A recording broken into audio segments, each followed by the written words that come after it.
Cardboard ബോക്സിനുള്ളിൽ റെഡിയാക്കി എടുത്ത ഒരു കുഞ്ഞു പ്രപഞ്ചമാണ്. അപ്പോൾ നമ്മുടെ ബെഡ്റൂമൊക്കെ അലങ്കരിക്കാൻ വേണ്ടി എങ്ങനെ റെഡിയാക്കി എടുക്കാമെന്ന് നോക്കാം. നല്ല വീതിയുള്ള ഒരു കാർഡ്ബോർഡ് ബോക്സിലേക്ക് പല പല കളറിലുള്ള ഗ്ലിറ്റർ ഷീറ്റ് ഒട്ടിച്ചു കൊടുത്തിട്ടുണ്ട്. അതിനുള്ളിൽ തന്നെ ഒരു ബൾബ് ഹോൾഡർ ഉപയോഗിച്ച് ഫിക്സ് ചെയ്ത് കൊടുത്തിട്ടുണ്ട്. LED ബൾബിൻ്റെ ഡിഫ്യൂസർ റിമൂവ് ചെയ്ത് കൊടുത്തിട്ടുണ്ട്. ഒരു ടാഗ് ഉപയോഗിച്ച് അത് ഹാങ് ചെയ്യുന്നതിന് വേണ്ടിയുള്ള ഹുക്ക് റെഡിയാക്കി എടുക്കുകയാണ്.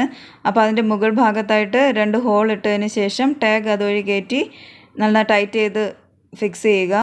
അതുപോലെ തന്നെ വേറെ ഒരെണ്ണം കൂടെ ചെയ്തെടുക്കുക. അതിനുശേഷം അത് നല്ല ടൈറ്റായിരിക്കാൻ വേണ്ടിയിട്ട് ഒരു തുള്ളി ഫെവി ബോണ്ട് കൂടെ അതിൽ അപ്ലൈ ചെയ്ത് കൊടുക്കുകയാണ്. കാർഡ്ബോർഡ് ബോക്സിൻ്റെ ബാക്ക് സൈഡിലായിട്ട് ഒരു ബ്ലാക്ക് കളർ ചാർട്ട് പേപ്പർ ഒട്ടിച്ചു കൊടുത്തിട്ടുണ്ട്. അതിൽ എർത്തിൻ്റെ ഷേപ്പിലെല്ലാം കട്ട് ചെയ്ത് മാറ്റിയതിന് ശേഷം ഒരു വൈറ്റ് ഷീറ്റിൽ എർത്തിൻ്റെ അതേ സെയിം പിക്ചർ നമ്മൾ പെയിൻറ്റ് ചെയ്തെടുക്കുകയാണ്. അതിനുശേഷം അതിൽ ഫിക്സ് ചെയ്ത് കൊടുക്കുന്നുണ്ട്. അതുപോലെ തന്നെ മൂണും അതിൻ്റെ ബാക്ക് സൈഡിലായിട്ട് നമ്മൾ ഗിഫ്റ്റ് പേപ്പർ ചെറിയ ചെറിയ പീസായി ഇതേപോലെ കട്ട് ചെയ്തതിന് ശേഷം ബാക്ക് സൈഡിൽ ഇങ്ങനെ ഒട്ടിച്ചു കൊടുക്കുകയാണ്. അത് സ്റ്റാറിൻ്റെ എഫക്റ്റ് കിട്ടാൻ വേണ്ടിയിട്ടാണ് ഇതേപോലെ ചെറിയ ചെറിയ പീസായിട്ട് കട്ട് ചെയ്തിട്ടിരിക്കുന്നത്. അത് മൂവ് ആകുമ്പോഴത്തേക്ക് അപ്പോൾ ഒരു ചെറിയൊരു ഗ്ലിറ്ററിങ് ഫീൽ കിട്ടും. ബാക്കിയുള്ള ഏരിയയിൽ ഒരു പിൻ ഉപയോഗിച്ച് ഇതേപോലെ നിറയെ ഹോൾസ് ഇട്ട് കൊടുക്കുക. അവിടെ എവിടെയായിട്ട് ഇട്ട് കൊടുക്കുക. വലുതും ചെറുതുമായിട്ടുള്ള ഹോൾസ് ഇടുക.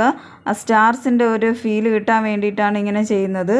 മൂണിനുള്ളിൽ ഒരു കുഞ്ഞു റാബിറ്റിൻ്റെ ഒരു ചെറിയൊരു ഷാഡോ കൊടുത്തിട്ടുണ്ട്. ഇനി ആ കാർഡ്ബോർഡ് ഷീറ്റിന് ആ കാർഡ്ബോർഡ് ബോക്സിൻ്റെ പുറത്തായിട്ട് ഫിക്സ് ചെയ്ത് കൊടുക്കുകയാണ്. അങ്ങനെ നമ്മുടെ കുഞ്ഞു പ്രപഞ്ചം ഇവിടെ റെഡി ആയിരിക്കുകയാണ്. അപ്പോൾ നിങ്ങൾക്ക് എല്ലാവർക്കും ഇഷ്ടപ്പെട്ടെന്ന് വിചാരിക്കുന്നു. നൈറ്റ് ആകുമ്പോഴത്തേക്ക് അതിൻ്റെ എഫക്റ്റ് ഇങ്ങനെയാണ് വരുന്നത്. അപ്പോൾ ഇഷ്ടപ്പെട്ടു കഴിഞ്ഞാൽ എല്ലാവരും ഒന്ന് ലൈക്ക് ചെയ്യണേ. അതേപോലെ ചാനലിലൂടെ ഒന്ന് സബ്സ്ക്രൈബ് ചെയ്യുക. നിങ്ങളുടെ ഫ്രണ്ട്സിനോട് ഒന്ന് ഷെയർ ചെയ്ത് കൊടുക്കണേ. താങ്ക്